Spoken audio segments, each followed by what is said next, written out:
Mas o assunto pra gente começar aqui é a vitória do Flamengo contra a LDU. A LDU que tá reclamando, tá? Com a arbitragem, porque teve aí um possível pênalti. A gente não teve nem replay do lance pra conseguir opinar aqui, pelo menos por enquanto, se foi ou não um pênalti. Mas por que tanta reclamação da LDU se o jogo tava 2-0? Acabou 2-0 pro Flamengo, não mudaria a vitória, né? A pontuação, mas poderia mudar o saldo. E neste grupo, especificamente, isso pode ser muito importante, porque a LDU e o Flamengo têm a mesma pontuação, Central Córdoba tem os seus 11 pontos, o Mengo e a LDU tem 8, então quem sabe esse grupo pode ser decidido no final das contas no saldo de gols, por isso a reclamação dos jogadores da LDU. Vamos falar aqui sobre esse Flamengo que vence e que convence, Renato. Boa noite. Boa noite, Tainá, Maurinho. Boa noite. Tá acompanhando a gente, daqui a pouco vai ter mais um integrante aqui. Convence. Não é a atuação daquela contra o Juventude, não é a do Corinthians, foi 4-0, enfim. Mas foi um jogo extremamente controlado numa noite onde o Flamengo entrou pressionado, sim. Eu acho que o gol rápido muda muito o contexto do jogo. Eu acho que traz a torcida junto, faz com que o ambiente e o contexto jogue a favor. Porque a gente falava até, né? O gol não vai saindo, o tempo vai passando, o estádio vai ficando mais ansioso, o time tende a errar. Mas no fim das contas fez um jogo bem controlado. Ele deu, acho que no primeiro tempo teve uma saída ou outra ali um pouco em velocidade, chegou, mas o Flamengo jogou com um time bem pra frente hoje, né? Com o De La Cruz sendo o primeiro volante, com o Gerson jogando ali de segundo do lado dele. Fez um jogo bem controlado. E digo mais, se tivesse um acabamento das jogadas melhor, assim, o passe final, as decisões, a execução ali perto da área um pouco melhor, já teria virado o intervalo já numa situação bem mais tranquila. Acho que tirando isso, acho que é onde o Felipe Luiz pode pegar no jogo e falar, a gente precisa melhorar isso, porque em nível de intensidade hoje o time foi muito bem, acho que o time teve um momento que baixa um pouco. Natural. Mas no segundo tempo, quando caiu um pouco a intensidade, já com as trocas, o time já voltou a pressionar muito bem a bola. Muito agressivo, perde pressiona muito forte. O time no ataque marcando também. Somente no segundo tempo a LDU não conseguiu contra-atacar, não conseguiu chegar em velocidade. Jogo controlado, um jogo o que se espera do Flamengo, né? Um jogo onde você exerce a sua superioridade, onde você não dá muita chance para o adversário e faz o que tinha que fazer. Entrou pressionado no jogo muito pelo fato de não vir fazendo uma grande Libertadores. Hoje o Flamengo entrou na Libertadores, dá pra falar isso.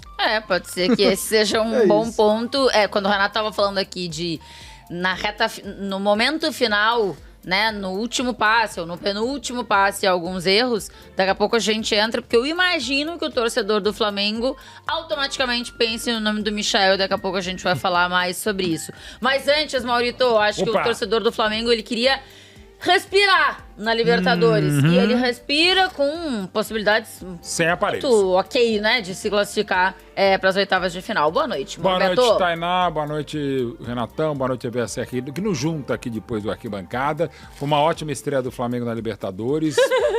Mesmo, né? Assim, não vinha jogando o nível desse futebol. A gente não é cobrar excessivamente. Não, cobrar o que o Flamengo pode entregar. E não havia entregado, mesmo vencendo o Tátira. Certamente não entregou ao perder para o Central Córdoba no Maracanã. E os outros jogos fora de casa, inclusive o Calideu, que não é mau time, o Central Córdoba, que é melhor do que se imaginava, o Flamengo não fez lá grandes jogos. Hoje o gol realmente facilita.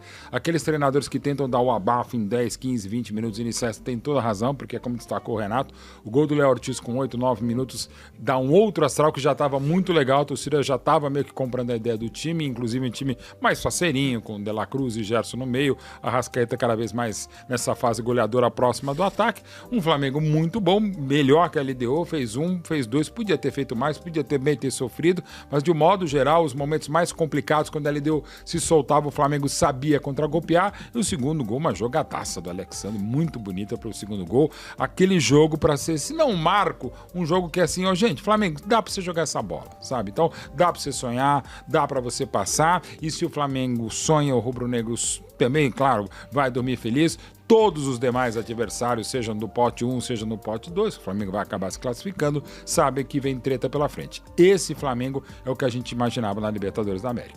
É isso, o Vitor Sérgio estava na arquibancada, então a galera foi ouvindo, Vesse, mas a gente falou aqui, o Renato tocou, o Mauro agora tocou também nesse mesmo ponto, do quanto o gol cedo colabora muito, né? Porque acho que era um jogo que tinha torcedor do Flamengo que achava que ia, quem sabe, sofrer um pouco mais. Pelo contexto do que tinha apresentado até aqui na Libertadores, por sim ser um momento de um pouquinho mais de pressão e tal. E no fim, acho que nesse momento difícil e sim de pressão na Liberta, o Flamengo deu uma boa resposta, né? Boa noite. Boa noite a Tainá, todo mundo ligado aqui no nosso prorrogação.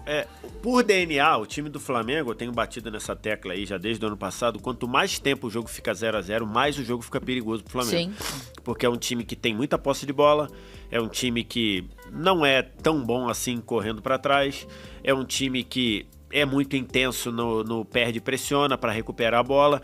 Então, quanto mais tempo fica, parece até uma coisa assim, porra, mas isso é lógico, imbecil, quanto mais tempo. Mas nem sempre, às vezes tem times que ficam no 0-0 e tá exatamente do jeito que ele quer. Porque ele quer ali ir costurando 0-0 para fazer um golzinho ali com 20 do segundo tempo. Então, o Flamengo é muito risco ficar no 0-0, porque ele tem volume, ele tem posse, ele tem proposta, e se ele não faz, ele começa a ter muitos problemas, porque o Flamengo, para se defender no que a gente chama nos times postados lá atrás, o Flamengo não é bom fazendo isso. E nem é porque hoje teve Gerson e o De La Cruz, meio-campo mais leve. O meio-campo ideal, se a gente botar Pulgar e De La Cruz, não é o meio-campo pegador. Não é o meio-campo. Você precisa se defender com a bola. Esse é o time do Flamengo. Então, acho que o gol cedo ajuda nisso, ajuda na sensação de um time que foi avassalador na primeira meia hora. Depois deu uma administrada. A LDU praticamente não chegou no primeiro tempo. No segundo tempo já foi diferente. O Flamengo faz o 2-0 com 10 minutos. E ali, acho que aí baixou demais o ritmo do jogo, né? As mudanças ali acabaram não surtindo efeito, porque o Flamengo como um todo caiu muito de produção. Mas no fim, uma boa vitória, especialmente pelo que fez no primeiro tempo, e ficando muito tranquilo para se classificar. Qualquer vitória sobre o Táchira, o Flamengo vai saldo 3, aí o 1 tem 0 pontos na Táchira. Qualquer vitória sobre o Táchira classifica o Flamengo por qualquer placar. E se a LDU ganhar do Central Córdoba, dependendo da vitória da LDU sobre o Central Córdoba, o Flamengo pode precisar de 2 ou 3 contra o Táchira para ser primeiro. Mas isso só vai saber de acordo com o desenrolar do jogo. Esse é o cenário. O Flamengo, qualquer vitória sobre o Táchira dá a classificação em segundo lugar, e uma vitória sobre o Táchira combinada com uma vitória da LDU sobre o Central Córdoba pode dar o Flamengo o primeiro lugar também. Muito bem. A LDU nesse momento está com saldo 1. Se ela fizer 3-0 no Central Córdoba, ela vai para saldo 4. Se o Flamengo ganhar por 1-0, ele fica com saldo 3. Então pode ser que o Flamengo precise de gols. Mas se o Flamengo disparar um 3-0, um 4-0 em cima do Táchira, ele fatalmente será primeiro se a LDU ganhar o jogo. É isso, o Flamengo tava numa rodada, né? Num jogo que ele podia ser eliminado. E passa a depender só de si e com a possibilidade, inclusive, aí não dependendo só de si, mas de conseguir classificar como primeiro do grupo. Olha que loucura. Na reta final do jogo, se o Flamengo fizesse mais 2 gols, ele ia se prejudicar na briga para ser primeiro. Por quê? Porque se ele fizesse mais 2 gols, a LDU precisaria ganhar do Córdoba de 3. Agora, a LDU, para se classificar, tem que ganhar do Córdoba de 2. Se ele fizesse mais 2 gols, a LDU precisaria ganhar do Córdoba de 3 gols de diferença. Talvez a LDU entrasse num jogo diferente. Pô, tá muito difícil. Então, assim, o 2-0 até nisso foi bom pro Flamengo, pensando, ele ultrapassou a LDU primeiro, pensando em ser primeiro. Mas aí, pra ser primeiro, em Quito, acho que a LDU é favorita pra ganhar do Central Córdoba. Só que a LDU precisa ganhar do Central Córdoba por 2-0. Se a LDU ganhar por 1-0, ela tá fora. Pelo desempenho dos dois times, eu tendo a achar que a LDU até ganha o jogo, mas não vai ser mamata, não. Vai ser duro. Cara, eu acompanho a LDU aí tem um tempinho, que vira e mexe aparece. Eu acho que esse é o pior time da LDU que eu vi. Nos últimos tempos, O time é muito fraco. E hoje não tinha muito fraco. O Ramires. Não tinha o Ramires hoje, hoje o Azugaray, que é um bom jogador, praticamente não recebeu nenhuma bola. Então, assim, não sei se ele vai ter vida fácil contra o Central Córdoba lá em Quito, não. Aqui é Flamengo, o maior do Brasil. No Flamengo só permanece quem aguenta. É 8 ou 80, mais ou menos a torcida arrebenta. Aqui são só os melhores e selecionados. Esse é o Flamengo, elenco bilionário.